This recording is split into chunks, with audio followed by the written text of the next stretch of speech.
Hey, it's Bri, and I have a story for you.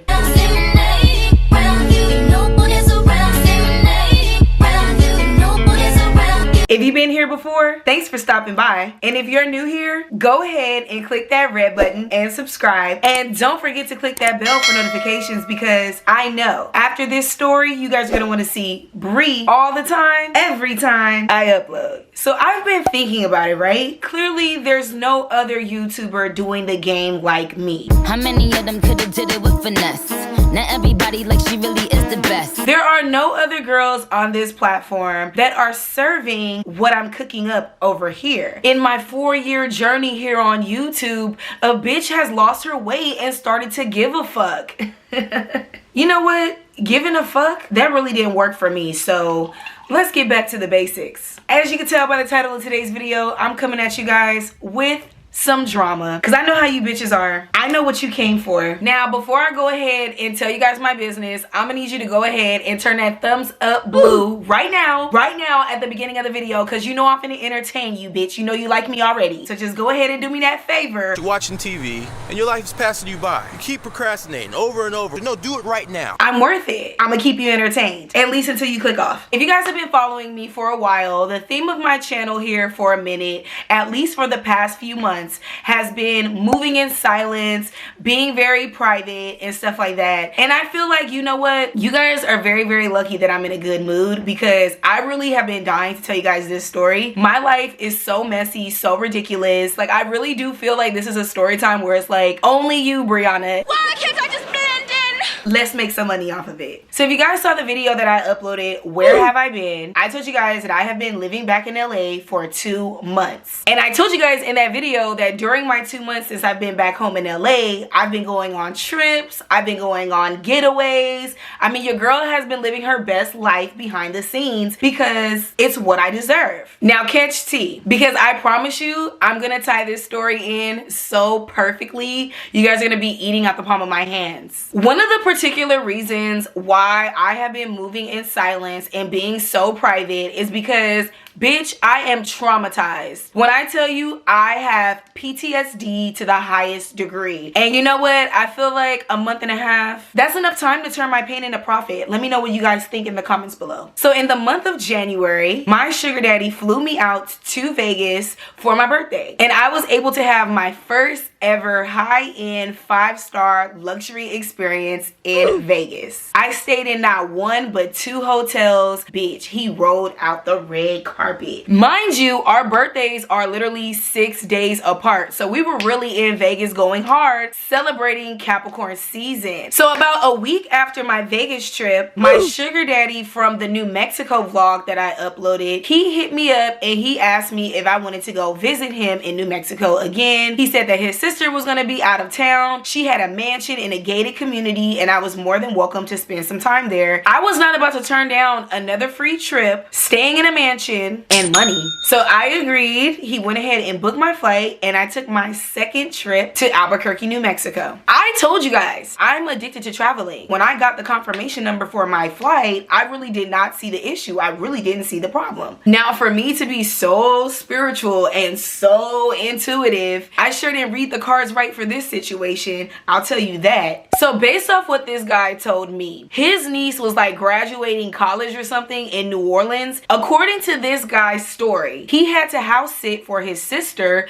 because her and her wife were going to road trip all the way down to New Orleans to see his niece graduate college. His sister had rented out an RV, and most of the family members are going. After his niece graduated, they were going to drive back to New Mexico from New Orleans. So they were going to bring her back home, pretty much. Now the plan was I was going to fly in on a weird day like Monday and leave on a weird day like Wednesday. I really did not see the issue. I go to LAX, I get on my flight. What is it, like an hour and a half, 2 hours later, I'm in New Mexico. Mexico. So my first night in New Mexico went great, as expected. He took me to the same restaurant we went to the first time that his friend actually owns. When I tell you, for it to be New Mexico, I definitely got like the best of the best, that luxury treatment, and I was definitely here for it. The red wine was pouring, the steak was medium rare. I was living my best life. Now, I told you guys, the plan was supposed to go like this. I was supposed to fly out on a random day like Monday. Don't make me repeat myself, bitch. I was supposed to be there from Monday to Wednesday. That was the plan. After dinner, we go back to his sister's house and we literally fall asleep downstairs in front of the fireplace watching old ass movies. Now, this is where the story gets weird because reality just had to come through and destroy my rich housewife fantasy that I was living. Don't you guys think that I deserve to have 2 black poodles, a fireplace, and a mansion in a gated community? Don't you guys agree that I should have a wine cellar in my home and I should be pumped up off my favorite red wine every single day? I'm telling you, get those fingers moving because I feel like I deserve that. So when I woke up the next day and the vibe was completely off, bitch, I was feeling some type of way. First of all, I woke up, he wasn't even on the couch no more. I'm going all over this big ass house because I'm hungry. I need breakfast. Hello. I don't know if y'all know this, but I do need to wear glasses. So I was not in the best predicament. Like, there's this big ass house that I've never been in. On top of the fact, I don't know where my glasses are, okay? I'm blind right now. I just want to know, like, did I do something wrong? When I finally find him, I was like, why is he outside playing catch with these dogs on the phone? What is he talking about? Is this like a business conversation? Like, who is he talking to on the phone? This empath was empathing because the vibe was totally off. Like, from the time I woke up to the time that he came to me and told me that I pretty much had to leave a day early, because that's literally what happened. Like, I looked at the window for a little bit. I'm like, okay, he lucky he on the phone. I go back in the living room. I turn on the Netflix. I mind my business. I make it seem like I had literally just woke up, like I wasn't even spying on him. So by the time he comes back in the house, I had already got cozy. I was already like 25 minutes into one of my new favorite Netflix shows. And he just had to kill the vibe. Like, I'm telling you, I knew that something was wrong. Like, it's like I could smell disaster in the air. Because it was like he came back, he sat on the couch. He's like, oh, like, did you sleep good? I can't believe we fell asleep down here. Like, he was making like a whole bunch of like small talk. And I'm like, where's breakfast? And when I wasn't like buying into the small talk, when I wasn't like really feeling it, I was like, yeah, I'm hungry. So like, where can we get the best French toast in New Mexico? That's when he decided to get to the point. He was like, well, I don't know if we'll actually have enough time to stop by and have a real breakfast. I mean, we can go through a drive-thru. What are you talking about, drive-thru? What are you talking about? We don't have time to do breakfast. When he started talking like I was literally about to leave a day early, I was like, what I need from you is understanding. So at this point, I'm like acting super confused. I'm like, well, what do you mean? I'm like acting like my feelings are hurt and everything, but I really just want to know what he was talking about on the phone because I had already seen him on the phone. And I know that whatever he was talking about is a direct result of why I have to leave early. See, the thing about me, bitch, I love to catch a liar. This guy tells me that before I woke up, his neighbor called him on the phone and he just found out that there's a whole bunch of water that's coming out of his garage.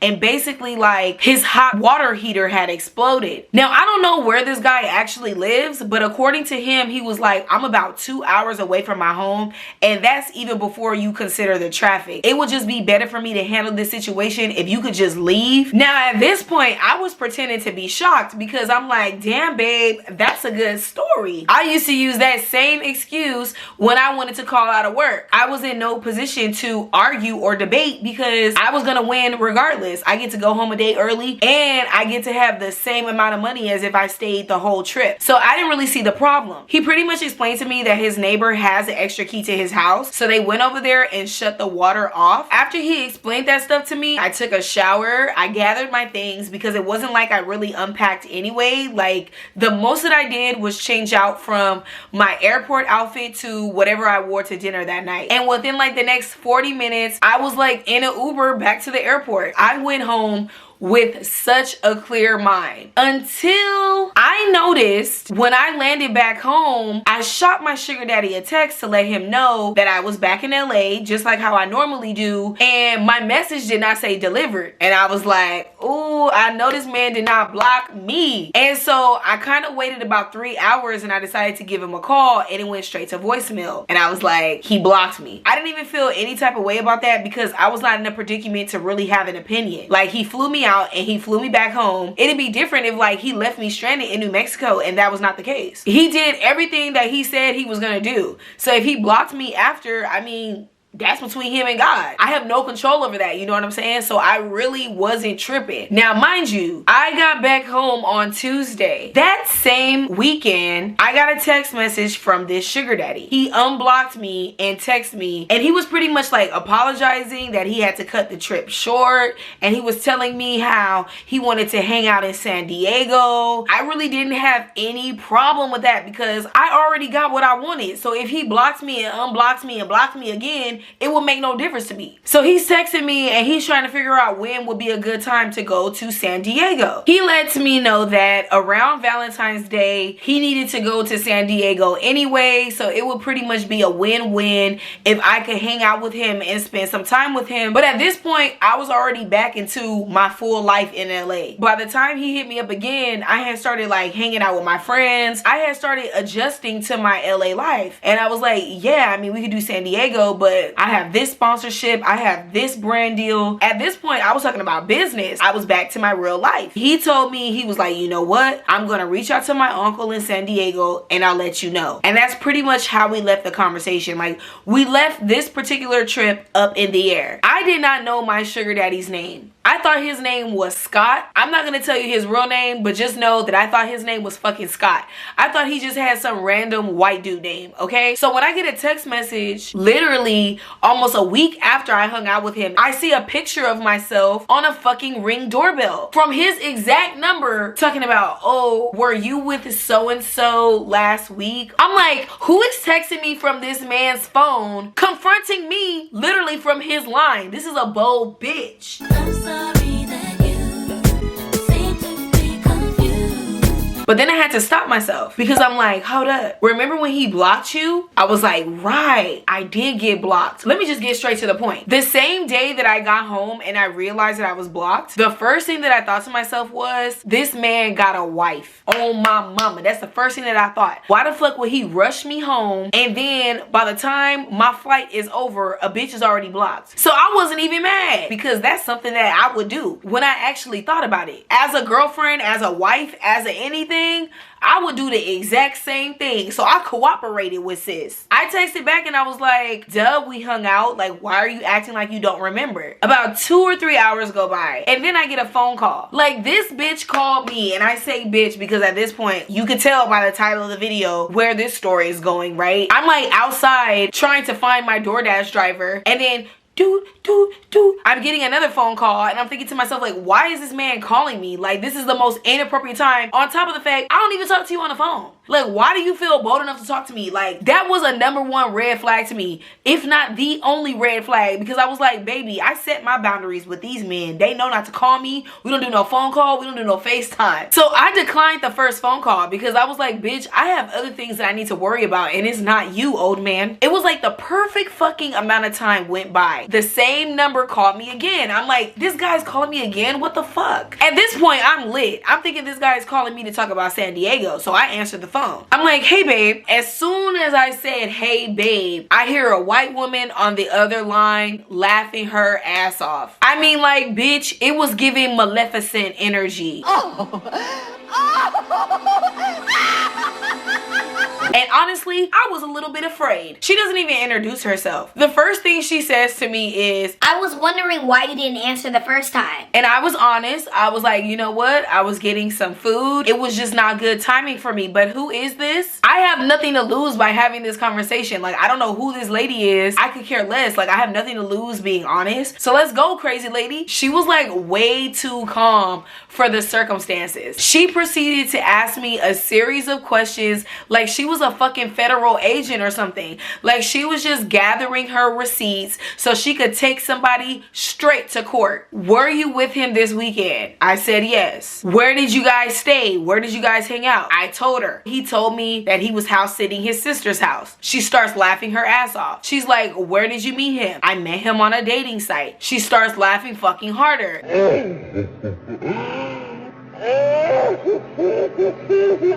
At this point, a bitch is petrified. I think this bitch has my IP address. I got fake nails, but let me tell you, baby, I was biting through them. I was scared as fuck. Because when I got cheated on, I know how crazy I got. Like, when I found out that my ex cheated on me, bitch, Not a good day. Okay? Now back to the Shaking the table. lost my mind. So I knew what that lady was going through. And I was not trying to add fuel to that fire. Any question that lady asked me, I answered. How much money is he giving you? Did he mention being married? Did he mention having kids? Because honestly, the conversations that I've had with this sugar daddy in the past, he always talked about how his friends were miserable in their marriages, how I should never get married. This guy literally was like 20,000,000% anti-marriage. When I kind of started to understand what was going on and like who I was talking to on the phone, I was getting like really irritated. And it wasn't with the lady, it was with him. Because it's like, damn, dude, like you're literally living in denial. It kind of made me feel like he was trying to make it seem like my friends are going through this, my friends experience this, but it was actually like him experiencing it. And another reason why I feel like what I'm saying is absolutely right is because I remember one time, like, he pretty much lied to me. He told me a story and he made it seem like, oh, this happened to my friend. He was like, oh, my friend went on a date and then my friend got robbed. I told him, I was like, well, if your friend was cheating on his wife, that's probably his karma. Like, if this guy is married and he's like paying people to like hook up with him, and then the same people that he's paying are like robbing him, then that's his bad karma. Like, you're not supposed to be cheating on your fucking wife. And then like later he admitted to me the story that he told about his friend, it literally actually happened to him. Because I was going super hard on his friend. I was like, you're not supposed to be a cheater. And then for some reason when that guy told me, oh, it wasn't my friend that I was talking about, that shit actually happened to me. So do you think that I deserve bad karma? Do you think that I deserve that? Like, he literally like gaslighted me, and I was like, oh my god. And I specifically told him, I will never forget this conversation. I specifically told him, I was like, dude, I did not feel bad for your friend because your friend was fucking married. You're not married. And it's just like the games that people play is really crazy. Obviously, the lady that I was talking to on the phone, she was not pleased with me. She was not happy with me. She did not have the best opinion on me, and I really could care less. I got what I wanted anyway. There's no reason for me to have any negative emotion or for me to feel any type of way because I benefited, and now I'm gonna see myself out the fucking situation. I'm not a bitch that knows that a situation is messy and I'm gonna stay in a messy situation. Like, that's not me. And that's another reason as well why I had no problem telling this lady the truth. After this lady got done asking me everything that she wanted to know, she proceeded to reveal her identity to me. She told me that she was my sugar daddy's wife, that they had 3 kids together. What was going on in their marriage was not my fault. She was just tired of being lied to. I had the facts and I was willing to give them because I have nothing to lose. She said that she doesn't really approve of how he likes to spend his money, that they have way more priorities, one of the priorities being his mom with cancer. And she was making valid points because at the end of the day, like, I'm out here looking for my husband and he's already married, so clearly he's not the one. I was just gathering all this tea so I could turn it into content for you guys because I could care less. I already got what I wanted, like a free trip. I stayed in a mansion. I drank unlimited wine. I was catered to hand and foot. I have nothing to complain about, bitch. I see why side bitches are winning, if anything, because I got the best of him. I was a lot of things on that phone call, but one thing I was not was fake. I was very fucking honest. So at the end of this story, I pretty much didn't lose in any way. I pretty much found out that my sugar daddy has a wife and a whole ass family and he's trash. But lucky for me, I'm not married, so that has nothing to do with me. That's between him and God. I'm not mad at my sugar daddy's wife for confronting me or reaching out to me because that's literally the same thing that I would do. I have no problem with this lady texting me and getting the tea, and hopefully I can come back with another story time and tell you guys that she filed for fucking divorce. If you guys like this video, go ahead and turn that thumbs up blue. Support your girl. Get those fingers moving in the comments below and let me know how you guys feel about the situation. Would you guys keep hanging out with the same sugar daddy even though you knew he had a wife now, especially that she went out of her way to contact you? Like, let me know what you guys feel about this, how you guys will handle this, because honestly, I don't give a fuck. And I'm not saying I don't give a fuck about you guys' opinions. I'm just saying, like, I don't care about the situation. Like, life goes on. Honestly, I love you guys so much. It feels so good to tell you guys my business and really not give a fuck, because I know at the end of the day, bitch, I'm living my best life. With that being said, I'll see you in the next video. Till next time.